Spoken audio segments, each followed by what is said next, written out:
여러분은 평소에 어떤 말을 사용하시나요? 일상에서 사용하는 평범한 말로는 손절하거나 손절당하거나 인간관계를 정리할 필요는 없습니다. 하지만 아무리 귀한 자식일지라도 10년지기 친구일지라도 반드시 연 끊어야 하는 말과 행동이 있습니다. 오늘은 여러분과 함께 아무리 귀한 인간관계일지라도 반드시 인연 끊어야 하는 말과 행동에 대해 알아보려고 합니다. 첫 번째, 신뢰를 깨트린다면 인연 끊어라. 신뢰는 오랜 시간 쌓인 경험과 상호 간의 믿음에 의해 형성된다. 하지만 그 신뢰가 무너졌을 때 그 관계는 더 이상 의미가 없다. 가족 간에도 이런 신뢰는 무척이나 중요하디. 예를 들어 가족이 내 비밀을 다른 사람에게 누설하거나 내 약점을 이용해 자신의 이익을 챙긴다면 그 신뢰는 완전히 파괴된 것이다. 신뢰를 잃은 관계는 회복하기 어렵고 신뢰를 잃었을 때의 상처는 가까울수록 더 크다. 가족에게 입은 상처보다 더 깊은 것은 없다. 가족이나 친구가 당신의 신뢰를 대놓고 깨고 있다면 이는 그 관계에서 더 이상 당신에게 얻을 것이 없음을 의미하며 배신하기 위해 진작부터 준비했을 가능성이 높다. 이렇게 당신을 배신한 가족, 친구와의 관계를 지속하는 것은 오히려 해가 될 뿐이니 더 늦기 전에 지금이라도 끊어내라. 두 번째, 깎아내린다면 인연 끊어라. 반복적으로 당신의 가치를 깎아내리고 무시하는 행동을 할 때는 그 인연을 끊는 것이 맞다. 가족은 어떠한 상황에서도 나의 장점을 인정해주고 부족한 점을 비판하더라도 이를 비판을 위해서가 아닌 개선하도록 돕기 위해 비판하는 사람이어야 한다. 하지만 당신을 깎아내리며 자존감을 훼손하고 지속적으로 무시하는 태도를 보인다면 그 관계는 해로운 것이다. 예를 들어 가족인데도 너 머리면 기술이나 배워라고 말하거나 야, 네 수준에 그 정도면 다행이지라고 말한다면 이는 반드시 연을 끊어야 하는 부류라고 생각하라. 가족뿐만이 아닌 친구가 당신을 조롱하거나 당신의 의견은 항상 무시한다면 그 관계는 신뢰를 잃은 것이다. 이러한 태도가 반복된다면 그 관계는 더 이상 긍정적인 영향을 주지 않으며 오히려 자아를 손상시킨다. 그러므로 당신을 경멸하고 깎아내리는 그런 가족, 친구와의 관계는 끝내야 한다. 세 번째, 앞길 가로막는 사람 끊어라. 가족과 친구는 방해하는 존재가 아니다. 만일 가족이나 친구가 지속적으로 당신의 성장을 방해하고 나아가는 길을 가로막는다면 지금이라도 당장 그 인연을 끊어야 한다. 이들은 당신의 성장과 발전을 지지해주고 격려해야 한다. 물론 당신도 마찬가지이다. 그러나 친구라는 사람이 질투하며 비꼬거나 성장을 방해하는 행동을 보일 때 그 관계는 그 즉시 해로운 것이 된다. 예를 들어 당신이 새로운 도전을 하려 할 때마다 가족이나 친구가 무시하거나 실패를 예견하며 당신을 낙담시키는 경우 그들은 발전을 가로막는 걸림돌에 불과하다. 좋은 인간관계란 서로의 발전을 기뻐해야 하는 그런 관계이지 이를 시기하고 방해하는 존재가 되어서는 안 된다.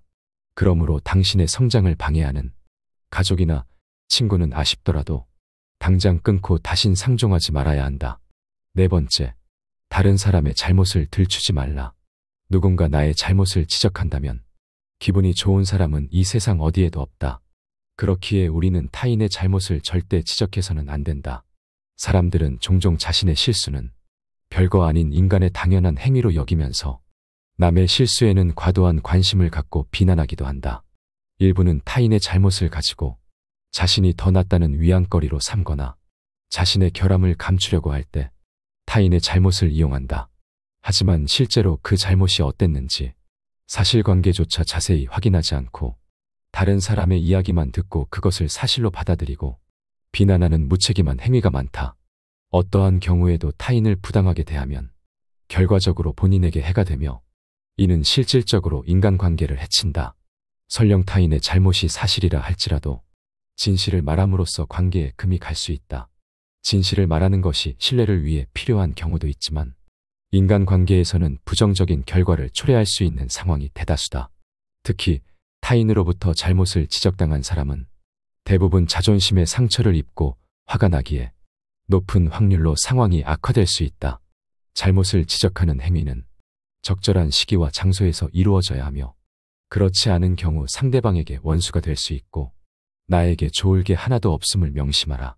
그렇기에 다른 사람의 잘못을 지적하기 전에는 한번 더 깊이 생각해보는 것이 중요하다. 자신의 행동이 올바른지, 그리고 그 지적이 정말 필요한지, 어떤 방식으로 전달하는 것이 가장 현명한지를 고려해야 한다. 만약 필요하다면 가장 적절하고 효과적인 방법을 찾아 대화를 시도해보고 이 과정에서 바른 태도를 유지하여 상대방의 감정을 최대한 존중하는 것이 중요하다. 이는 마치 부드러운 물이 단단한 바위마저도 시간이 지나면서 조금씩 바뀌게 하는 것과 같이 인간 관계에서도 미묘하지만 좋은 영향을 줄 수 있다. 결론적으로 인간 관계에서 타인의 잘못을 너그럽게 바라보는 태도는 서로 간의 신뢰를 쌓고 자신이 스트레스를 안 받고 사는데 큰 도움이 된다. 이는 인간 관계에서는 매우 중요한 덕목이다. 게다가 실수를 직면하고 고치는 과정에서 양쪽 모두에게 더 큰 성장과 배움이 이루어지기도 한다. 따라서 남의 잘못을 들추기보다는 그저 자신의 실수에서 배우고 개선하려는 자세를 가져라. 이를 통해 우리는 보다 성숙하고 의미 있는 진짜 인간 관계를 구축해 나갈 수 있다. 5번째, 비밀은 딱 한 번만 듣고 다시는 꺼내지 말라. 비밀을 들으면 그것을 마음 깊이 묻어두어야 한다. 비밀을 공유하게 됐다는 것은 상대방의 신뢰를 받았다는 의미이기 때문이다. 그 신뢰를 저버리지 않기 위해서라도 들은 비밀은 다시 입 밖에 내지 않는 것이 중요하다. 비밀을 공유함으로써 혹시 모를 약점이나 취약점을 상대방에게 드러내는 행위는 신뢰를 바탕으로 한 관계에서 매우 민감한 문제가 된다. 친한 사이라 해도 대화 도중 상대방이 비밀로 하고 싶은 것을 가볍게 언급하는 것은 상대방을 크게 실망시킬 수 있다. 비밀을 쉽게 발설하는 행동은 우정과 신뢰를 훼손할 뿐만 아니라 갈등의 원인이 되기도 한다. 상대방이 조언을 구하지 않았다면 비밀을 다시 언급할 필요는 없다는 점을 명심해야 한다. 때론 이거 너만 알고 있어라는 말로 시작되는 대화가 결국은 모두가 아는 비밀이 되어버리는 상황을 보게 된다. 비밀을 지키는 것은 단순히 말을 아껴야 한다는 의미를 넘어서 상대방에 대한 존중과 신뢰를 지키는 행위라 할 수 있다. 지속 가능한 인간관계를 위해 비밀을 지키는 것은 매우 중요하다. 상대방으로부터 들은 비밀은 그 자체로 중요한 의미를 갖는다. 그것은 상대방이 나에게 기대하는 신뢰와 믿음의 상징이기도 하다. 이러한 신뢰를 소중히 여기는 것은 관계를 깊고 의미 있는 것으로 만드는 중요한 요소가 된다. 신뢰를 바탕으로 한 관계는 시간이 지남에 따라 더욱 견고해지며 서로에게 큰 지지와 위안이 될 수 있다. 비밀을 공유하고 지키는 과정에서 우리는 서로를 더 잘 이해하고 더 깊은 연대감을 느낄 수 있다. 상대방의 신뢰를 얻고 지키는 것은 결국 서로에 대한 깊은 이해와 존중을 바탕으로 한다. 따라서 비밀은 한 번만 듣고 마음속으로만 간직해야 한다. 이는 상대방과의 관계를 더욱 견고히 하며 서로 간의 신뢰를 깊게 하는 중요한 방법이다. 비밀을 지키는 것은 간단해 보이지만 실제로는 그 관계의 깊이와 진정성을 증명하는 중요한 행위임을 반드시 명심하라. 6번째, 상대방의 약점은 농담일지라도 들추지 마라. 친한 사이에서는 농담을 자주 주고받고 일반적인 인간관계에서도 약간의 농담은 있다. 하지만 주변 사람들과의 관계에서 누군가의 약점을 가지고 농담하는 것은 절대 해서는 안 되는 일이다. 아무리 친한 사이여도 오랜 기간 알고 지낸 사이더라도 상대방의 약점을 내세워 놀리는 것은 결코 바람직하지 않다. 이런 장난이 지나치면 관계에 금이 가고 결국에는 다툼으로 이어질 수 있다. 타인의 약점을 부각시키고 비난하는 행위는 인간관계에서 절대 피해야 할 행동이다. 이는 상대방을 모욕하고 적대적인 관계로 몰아가게 할 수 있다. 특히 상대방의 약점은 본인에게는 별거 아닌 것처럼 보일 수 있지만 그것을 들추는 순간 가장 위험한 상황을 맞이하게 될 수 있다. 본인이 생각하기에 사소한 약점이라도 상대에게는 매우 중요하고 민감한 부분일 가능성이 크다. 이런 이유로 상대방이 직접 조언을 구하지 않는 한 그들의 약점을 굳이 거론할 필요가 없다. 때로는 상대방이 조언을 바랄 때가 있지만 이때도 매우 신중해야 한다. 조언을 구하는 상황에서 상대방을 마치 무지하거나 어린아이처럼 대하는 것은 문제를 일으킬 수 있다. 이런 태도는 상대방과의 관계를 끊임없이 위험에 빠뜨리며 결국 적대적인 분위기로 이끌 수 있다. 약점에 대해 괜찮아, 괜찮아라고 말하며 경시하는 사람들 또한 문제가 될 수 있다. 이런 표현들은 자신의 경험만을 바탕으로 한 것이며 상대방의 감정이나 상황을 고려하지 않는 태도를 반영한다. 대화에서 이런 식으로 상대방의 약점을 쉽게 언급하는 것은 상대방을 고려하지 않는 것으로 이는 결국 관계에 부정적인 영향을 미친다. 따라서 상대방의 약점에 대해 경솔하게 말하는 것은 피해야 한다. 가장 중요한 것은 상대방의 기분이나 상처를 될 수 있는 한 아프게 하지 않는 것이다. 괜한 말로 상대방의 기분을 상하게 하거나 과거의 상처를 들춰내는 것은 그 사람과의 관계를 해치고 서로 간의 신뢰를 상실하게 만든다. 상대방의 부탁이 있다면 조언을 할 때도 그들의 감정을 최대한 존중하는 것이 중요하다. 약점을 다루는 데 있어서는 항상 신중하고 상대방의 입장에서 생각하는 태도가 필요하다. 이를 통해 서로 간에 더 깊은 이해와 존중을 기반으로 한 관계를 구축할 수 있다. 상대방의 약점을 공격적으로 사용하는 대신 서로를 지지하고 응원하는 관계가 되도록 노력하라. 7번째, 상대의 부족함을 들추지 마라. 상대의 부족함을 거론하는 것은 생각보다 자주 일어나는 일이다. 가장 많이 부족함을 들추는 순간은 다툼이 일어날 때이다. 가정에서의 다툼이나 책임을 물을 때 같이 상대를 비난하는 상황에서 주로 나타난다. 부족한 점에 대한 이야기를 할 때는 상대방을 어떻게든 낮추려 하며 그 사람을 밑으로 찍어 누르려고 한다. 그렇기에 누군가의 부족함을 지적할 때 그것을 긍정적으로 받아들이는 사람은 드물다. 잘못이 있어 책임을 져야 할 때조차 같은 얘기를 반복하면 상황은 악화된다. 계속해서 부족함을 지적하면 상대의 방어 기제만 생겨나며 관계에 금이 갈 수 있다. 실제로 상대의 부족함을 지적하는 것이 크게 도움이 되지 않는 경우가 많기에 결국에는 문제만 더 복잡하게 만들 수 있다.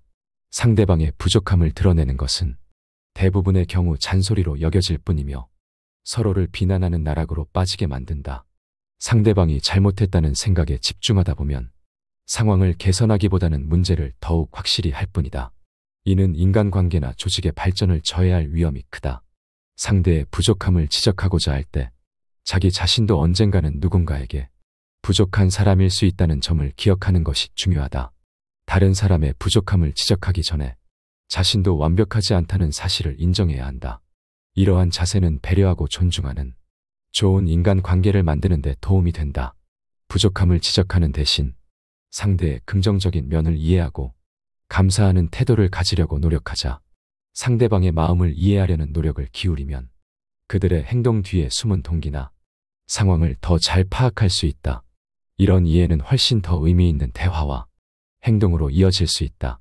마지막으로 항상 염두에 둘 것은 상대의 부족함을 비판하는 것이 아니라 문제의 본질을 이해하고 해결하는데 그 초점을 맞춰야 한다는 점이다. 상호 이해와 존중의 기반 위에서 우리는 더 나은 인간관계를 맺을 수 있다. 8번째, 정치적 견해를 들추지 마라. 정치적인 견해에 완벽한 동의를 기대하는 것은 불가능한 일이다. 같은 정당을 지지한다 해도 내부에서 생각의 차이는 발생할 수 있으며 이는 정치적 견해의 다양성을 반영한다. 그렇기에 우리는 상대방의 정치적 신념을 들추는 것이 결코 좋은 결과를 낳지 않으며 오히려 분쟁의 소지만을 증가시킨다는 점을 인지해야 한다. 복잡하고 민감한 정치적 신념이나 상대방의 의견을 경솔하게 파헤치려 들지 않는 것이 바람직하다. 인간 관계에 있어서 서로의 의견 차이를 인정하고 이해하며 맞춰나가는 것은 중요하다. 정치적 견해가 다르다는 이유로 관계가 틀어지는 일은 없어야 한다. 인간관계에서 다툼이 없으려면 감정을 자극하는 주제를 피해 대화를 나누고 서로의 차이를 존중하는 태도를 가져야 한다. 사람들은 다양한 배경과 경험을 가지며 삶을 살아간다. 이러한 다양성은 서로를 더 잘 이해하고 더 넓은 시야를 가지게 해주는 기회가 될 수 있다. 대화를 통해서만이 서로의 견해와 생각을 넓히고 서로의 차이를 넘어설 수 있는 다리를 놓을 수 있지만 정치 얘기는 서로 존중하는 것이 매우 어렵고 불가능에 가깝기에 차라리 하지 않는 것이 옳다. 9번째, 돈에 대한 궁금증은 들추지 마라. 돈에 관한 궁금증은 개인적인 영역에 속하는 매우 민감한 주제이다.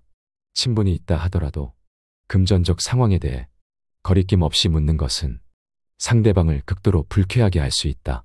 대다수의 많은 사람들이 이러한 질문에 부정적인 감정이나 민감한 반응을 보일 수 있다.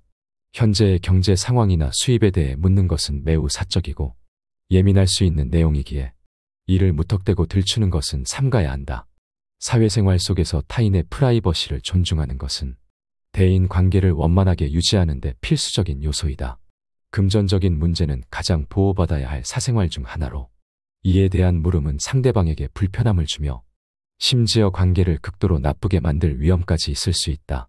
따라서 누군가의 돈 상태를 궁금해하지 않는 것이 좋으며 만약 이러한 질문을 받았을 때는 부드럽고 단호하게 사생활이라 밝히지 않겠다. 말하는 것이 현명할 수 있다. 돈 걱정이 없는 사람이라 할지라도 사람들과의 관계에서 서로의 경계를 존중하고 개인적인 공간을 지키는 것은 중요하다. 이러한 점들을 고려할 때 금전적인 문제뿐만 아니라 타인의 사생활에 대해 묻는 것을 피하는 것이 인간관계에서는 굉장히 필요한 행동이다. 대화 속에서 서로 편안함을 유지하고 관계를 더욱 발전시키기 위해서는 존중과 이해가 중요하다는 것을 잊지 않아야 한다. 10번째, 과거의 실수를 들추지 마라. 과거의 실수를 들추지 말아야 하는 이유는 너무나도 쉽고 분명하다. 모든 인간은 불완전하며 실수를 저지르는 것은 인간의 본성에 속한다. 인간이라면 당연히 실수하기에 이를 계속 얘기해봤자 의미 없고 화만 날 뿐이라는 것이다. 인간관계에서 완벽한 삶을 사는 사람은 그 어디에도 존재하지 않는다. 그럼에도 불구하고 사람을 판단할 때 과거가 아니라 현재를 보아야 한다는 사실은 의심의 여지가 없다. 과거의 실수를 근거로 현재를 평가하는 것은 그 사람의 현재 가치를 왜곡하는 행위이며 이는 상처를 주는 결과를 초래할 뿐이다. 누구에게나 실수는 배움의 기회가 될 수 있으며 이를 통해 성장할 수 있는 권리가 있다. 따라서 한 사람의 과거 행동만을 끄집어내 그 사람을 평가하는 것은 정의롭지 않다. 과거의 실수를 들추어 그 사람을 깎아내리려는 시도는 결코 생산적이지 않다. 오히려 우리는 그 실수를 통해 그가 얼마나 변했는지 그리고 어떻게 자신의 행동을 개선해 왔는지에 집중해야 한다. 예를 들어 과거의 실수를 저질렀던 사람이 그 경험을 통해 더욱 성숙한 사람이 되었다면 우리는 그 사람의 현재를 존중할 의무가 있다. 과거는 이미 지나갔고 우리는 현재를 살아가는 존재이기 때문이다. 우리가 자주 범하는 잘못 중 하나는 과거에 얽매여 사람을 평가하려는 것이다. 그러나 이는 큰 착각이다. 과거의 잘못은 그 사람의 전부가 아니며 그가 지금 어떤 존재로 성장했는지가 더욱 중요하다. 만약 우리가 과거의 실수를 끄집어내며 계속해서 상대를 비난한다면 그 사람은 자신의 과거에 갇히게 되어 더 이상 나아갈 수 없게 될 것이다. 이러한 방식은 아무도 행복하게 만들지 않는다. 비판을 통해 얻는 것은 오직 상처뿐이며 이는 모든 관계에 부정적인 영향을 미친다. 사람은 과거의 실수에서 벗어나 그것을 딛고 일어서며 더 나은 사람이 되기 위한 노력을 해야 한다. 그 과정에서 중요한 것은 우리가 그들의 현재 모습을 보고 그들의 성장 가능성을 인정해 주는 것이다.